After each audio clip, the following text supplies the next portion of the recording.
Guys इस दुनिया में जितनी भी चीजें बनती है ना, सब किसी न किसी पर्पस से ही बनती हैं। पर आज भी हम में से बहुत से लोग कई ऐसी चीजों के रियल पर्पस के बारे में भी नहीं जानते हैं जो हमारी लाइफ में काफी इंपॉर्टेंट होते हैं। और गाइस आप मानो या ना मानो, बट हमारी डेली लाइफ में कई ऐसी भी पॉपुलर चीजें हैं ना, जिनको बनाया तो किसी और चीज के लिए गया था, बट बन कुछ और ही गई। तो यारो चलो आज की इस फंटेस्टिंग वीडियो में हम कुछ ऐसी ही चीजों के रियल पर्पस के बारे में जानते हैं जिनके पर्पस को आज तक हम इग्नोर ही करते आए हैं। लाइक ट्रेन के ऊपर ये उभरी हुई चीज क्या होती है, बाइक्स में सिलेंड्रिकल बॉक्स क्यों लगा होता है, और गाइस हमारे रिंग फिंगर से ही ब्लड टेस्ट क्यों किया जाता है।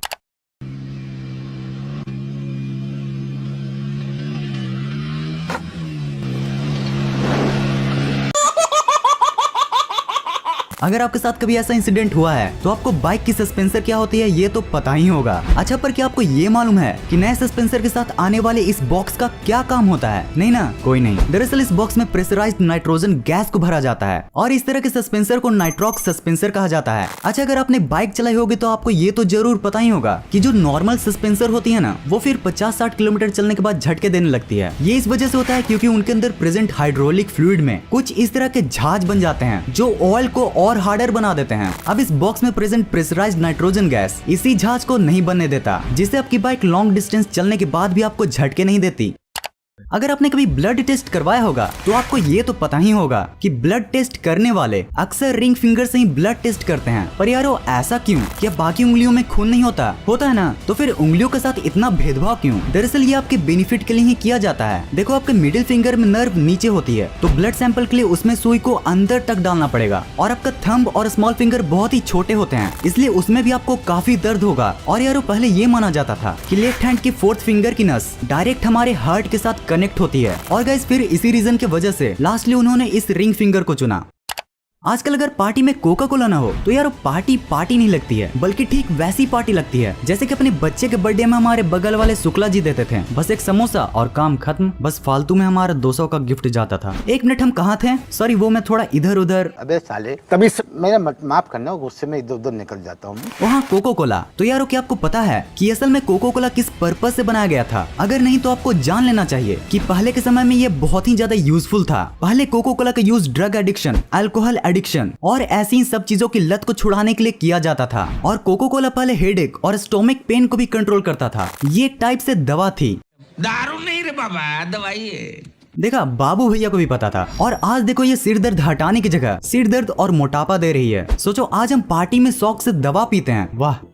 अक्सर अपने ट्रेन के ऊपर प्रेजेंट इन उभरी हुई चीज को तो जरूर देखा होगा, बट आखिर ये चीज होती क्या है और फिर इसका मेन पर्पस क्या है? तो यारो आप ये जानकर चौंक जाओगे कि ये ट्रेन का इतना इंपॉर्टेंट पार्ट है ना, कि अगर ट्रेन में यही चीज नहीं हो तो फिर ट्रेन डिसबैलेंस भी हो सकता है। एक्चुअली में हमारे घर में लगे वेंटिलेटर्स की ही तरह ट्रेन के रूफ वेंटिलेटर्स होते हैं, जो ट्रेन में जमे गर्म हवा को बाहर निकालते हैं। ये ट्रेन के अंदर से इस तरह जालीदार और फिर ट्रेन के बाहर से इस तरह उभरे हुए दिखते हैं। अगर आप एक प्रोफेशनल चोर होंगे तो आपको ये फैक्ट तो पहले ही से पता होगा, बट एज आई नो कि आप लोग चोर नहीं हो और बनो भी नहीं, इसलिए मैं आपको बता दूं कि अगर आप ट्रेन में लगे फैंस एंड लाइट्स को घर में जलाने की कोशिश करोगे तो भाई भूल जाओ, क्योंकि आपके घर में न वो फैन कभी चलेगी और नहीं वो लाइट कभी जलेगी। और वजह ये है कि इसके पीछे रेलवे ने कुछ ज्यादा ही जबरदस्त दिमाग लगा रखा है। उसने अपने सारे फैंस एंड लाइट्स को 110 वोल्ट के चलने पर सेट कर दिया है। अब मैं आपको बता दूं कि ये 110 वोल्ट का करंट सिर्फ और सिर्फ रेलवे में ही आती है, और हमारे घरों में जो इलेक्ट्रिसिटी आती है ना, वो 220 वोल्ट की होती है। तो अगर आप किसी तरह पिट पिटाकर उन फैंस एंड लाइट्स को अपने घर में भी ले आते हो तो फिर लास्टली आपके मुंह से यही निकलेगा, ये तो टट्टी है। अच्छा, अब अगर हम चोरी की बात कर ही रहे हैं तो क्यों ना उनके फ्यूचर की भी बात कर लें। अरे यार समझे नहीं, मेरा मतलब था प्रिजनर्स। अब भाई जो चोरी करेगा वो आज नहीं तो कल जेल तो जाएगा ही ना। यू नो, कानून के हाथ बहुत लंबे होते हैं। अब अगर आपने कैदियों को देखा होगा तो फिर जाहिर सी बात है कि उनके कपड़ों को भी देखा होगा, पर आप ये नहीं जानते होगे कि आखिर उनके कपड़ों में ये ब्लैक हॉरिजॉन्टल स्ट्राइप्स क्यों होते हैं। तो इसे समझने के लिए आप सबसे पहले जेल की सलाखों को देखो। इनमें जो रॉड्स है वो वर्टिकल लाइंस में है। अब जब यही वर्टिकल रॉड्स प्रिजनर्स के ड्रेस के ब्लैक स्ट्राइप से मिलते हैं तो फिर एक पैक्ड केज जैसा इमेज बनता है। और गाइस इसी पैक्ड इमेज के केस को प्रिजनर्स के दिमाग में बैठाने के लिए उनके ड्रेस में ये ब्लैक स्ट्राइप्स दी जाती थी। मैं इसलिए बोल रहा हूँ क्योंकि अब इसे बहुत से कंट्रीज में बदल दिया गया है।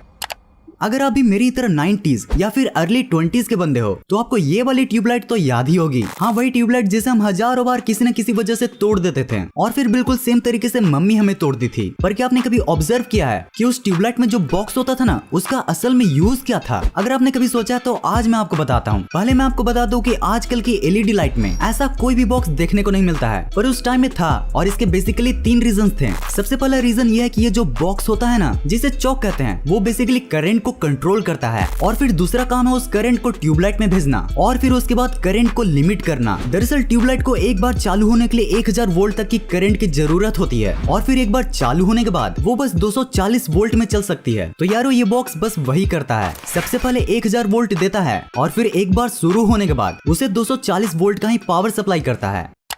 इमेजिन करो कि आप ट्रेन में बैठे हो, लकीली आपको विंडो सीट मिली है और आप रिफ्रेशमेंट के लिए विंडो से बाहर झांक रहे हो कि तभी आपकी नजर ट्रैक के बगल में प्रेजेंट इन एल्युमिनियम बॉक्सेस पर पड़ती है। अब अगर आपका मेरे ही जैसा क्यूरियस माइंड होगा तो आपको ये जानने की इच्छा जरूर होगी कि आखिर इन एल्युमिनियम बॉक्सेस का काम क्या होता है। तो यारो इन एल्युमिनियम के बॉक्सेस को एक्सल काउंटर कहा जाता है और ये ट्रेन की स्पीड, डायरेक्शन और सबसे मेन ट्रेन के टोटल पहियों को गिनने का काम करता है। दरअसल इन एल्युमिनियम के बॉक्सेस में एक डिवाइस होता है जो वायर्स के थ्रू ट्रैक से कनेक्टेड रहता है। अब जब भी ट्रेन उससे गुजरती है तो फिर वो उन एक्सल को गिनती है जिनसे पहिया कनेक्टेड रहता है। अब इन एक्सल को गिनकर वो डिवाइस इस इंफॉर्मेशन को अगले एक्सल काउंटर पर भेज देती है, जो कि यूजुअली 4 से 5 किलोमीटर की ही दूरी पर होता है। इससे ट्रेन की कोई बॉगी मिसिंग तो नहीं है, इसको पता लगाया जाता है। अगर 2 एक्सल काउंटर पर सेम नंबर ऑफ व्हील्स नहीं मिलता है तो फिर वो एक्सल काउंटर इस इंफॉर्मेशन को नियरेस्ट रेलवे स्टेशन पर पहुंचा देता है।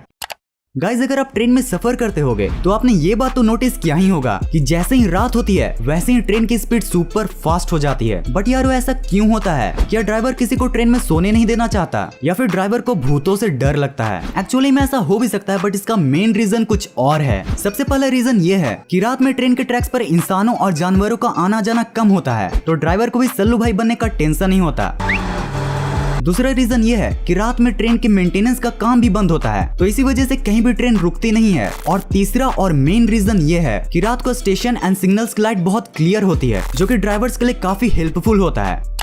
गाइस, आपने ये कई बार देखा होगा कि जब भी आप किसी लेदर से रिलेटेड चीज को लेते हो तो फिर उसके नीचे जेन्युइन लेदर लिखा होता है और अक्सर इसे देखकर हमें लगता है कि ये लेदर तो एकदम ओरिजिनल है, पर असलियत में इसका कुछ और ही मतलब है। एक्चुअली में इसका मतलब 3 ग्रेड का लेदर होता है। देखो यारो, लेदर को इस तरीके से डिजाइन किया जाता है कि पहले सबसे अच्छा लेदर यानी कि फुल ग्रेन लेदर आता है, उसके बाद सेकंड नंबर पर आता है टॉप ग्रेन लेदर और फिर क्वालिटी में थर्ड पर आता है जेन्युइन लेदर और फिर लास्टली सबसे बेकार लेदर होता है बॉन्डेड लेदर। तो आपको कोई दुकानदार ये बोलकर उल्लू बनाने की कोशिश करे कि सर ये सबसे बेस्ट लेदर है, देखिए यहाँ पे जेन्युइन लेदर लिखा है, तो उसे बस आप एक ही बात बोलना, बेटा तुमसे ना हो पाएगा। तो जी रुक जाओ, ऐसा मत करो, ये बहुत ही डेंजरस है। एक मिनट, आपको भी अभी ऐसा ही लग रहा होगा ना, पर नहीं, ये इतना भी डेंजरस नहीं है। जब आप जानोगे कि फेविक्विक का रियल पर्पस क्या था तो फिर ये आपको बिल्कुल डेंजरस नहीं लगेगा। सबसे पहले फेविक्विक को वार के टाइम पर बनाया गया था और वो भी सोल्जर्स के घावों को ठीक करने के लिए, यानी कि अगर वार के टाइम पर किसी को चोट लग जाती थी तो फिर वो फेविक्विक से अपने चोट को चिपका सकता था। ये चोट को हील तो नहीं करती थी, बट उसे इन्फेक्शन से बचाती थी। यारो, आज की फेविक्विक उस फेविक्विक से काफी ज्यादा मिलती है, एग्जैक्ट सेम नहीं है पर काफी ज्यादा मिलती है, इसलिए आप बिल्कुल मत डरो क्योंकि आपको फेविक्विक से कुछ नहीं होगा। पर यारो, फेविक्विक फेविक्विक है, इसलिए इसको नाश्ते में मत खाने लग जाना।